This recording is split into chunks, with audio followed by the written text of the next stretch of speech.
Hey, beautiful people. My name's Kristen. I appreciate you stopping by. I'm going to be talking about nonfiction. It is maybe my favorite genre to read. I love a good fiction story, but there's something really just powerful about hearing first people accounts, memoirs, testimonies, people's research, and just learning about something that I had some interest or some knowledge and just really going to town with it.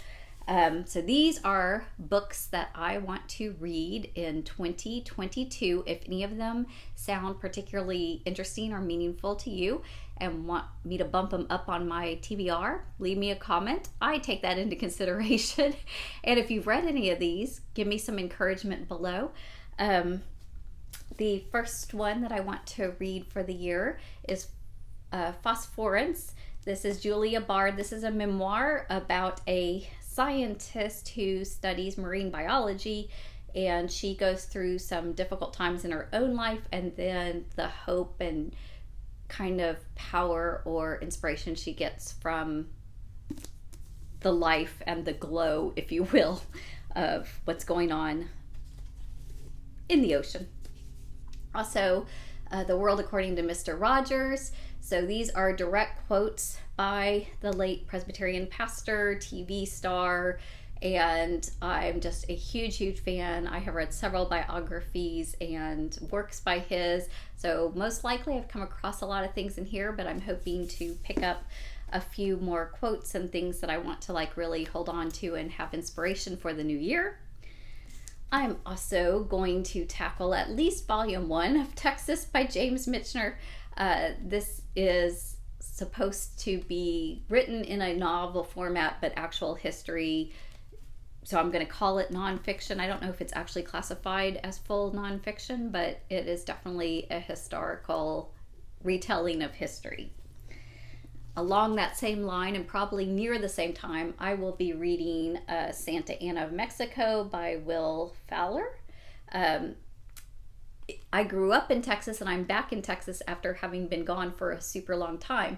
And to somebody who grew up in Texas and took Texas history and required all of that kind of good stuff, I can just attest that to us, the biggest villain in the entire planet was Santa Anna, right? He was the leader of the Mexican army who was trying to fight against the Texan, the whole Remember the Alamo, all that kind of stuff. He was the bad guy, so to speak. But as I'm an adult coming back to these roots and re-looking at history, I'm actually intrigued to give another fair shake to looking at the other side point of view, what was going on in fullness, just learn some things. And I don't think it's going to take away from my patriotic love of Texas or my appreciation of how we got here, but I just want to kind of continue to be challenged in my knowledge and history and find it interesting. Speaking of history and American life, Ronald Reagan. I love Decision Points by Bush. Look forward to picking up any, especially autobiography by presidents. So I very much look forward to this one. My dad bought me this one. That was one of his favorite presidents. So I look forward to reading that one next. It will definitely be sometime this year. And I got at the Dollar Tree a great find. This is George Washington, Benedict Arnold, and the Fate of the American Revolution. So I read his book on the Mayflower, and I look forward to reading this one because I really enjoyed that other one about the history of the Mayflower and learned so much, so much.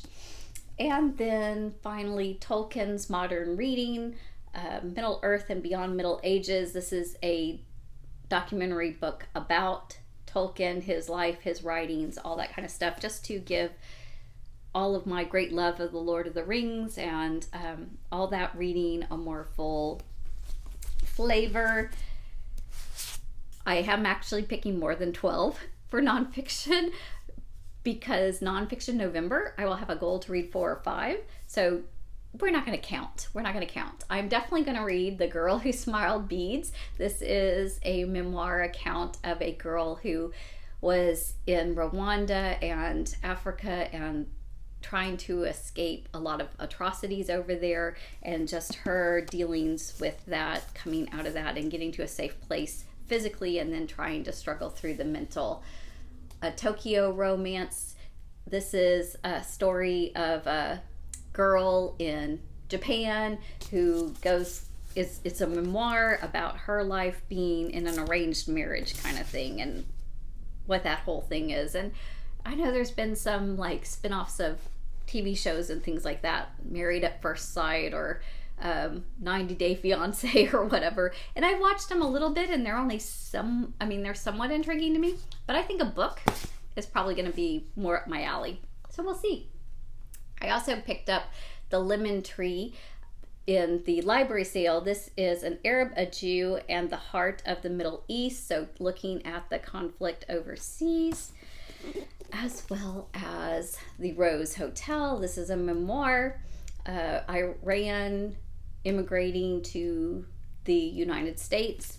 You can see a theme here of what I'm kind of interested in. But then randomly, here's Rin Tin Tin.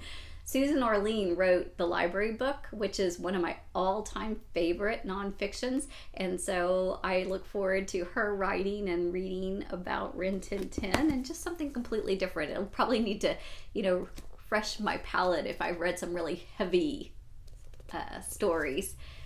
Dare to Be Kind. This is the story of Lizzie, who has a lot of powerful videos and testimonies on YouTube that I have seen, and just her memoirs, particularly dealing with the issues of being bullied. So I look forward to that, as well as one about running long distance. Terrible, Wonderful Reasons Why I Run Long Distances. I probably should bump this one up higher to inspire me to do some more running. I've decided that my neighborhood is not actually the best place. The roads are really just busy and crazy and narrow. There's no shoulders. And there's certain pockets, now that I've moved to a big city, there's certain pockets that are just not, always the best for a female to be running, not lit or whatever.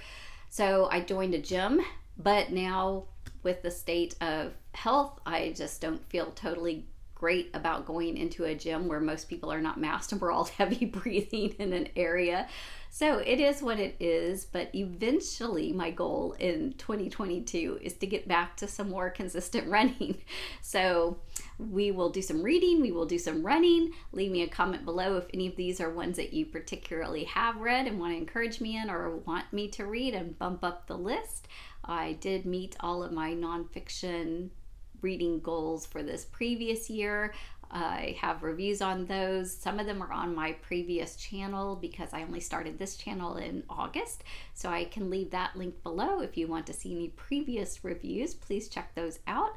Like and subscribe. Come along the journey. Let's see how these books turn out. Happy reading year, y'all.